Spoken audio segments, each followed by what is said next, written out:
Oy, miss, saan pupunta? Magpapagpag po ng palay. Palay?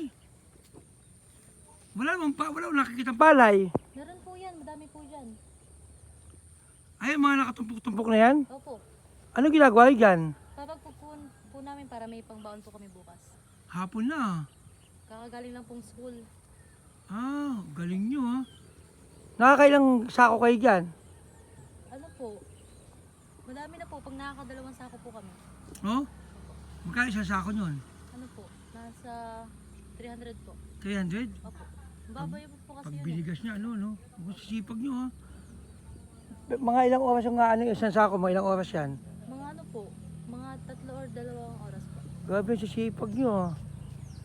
O sige, hindi ko na kaya abalahin ha. Sige po, thank you po. Okay, bye-bye.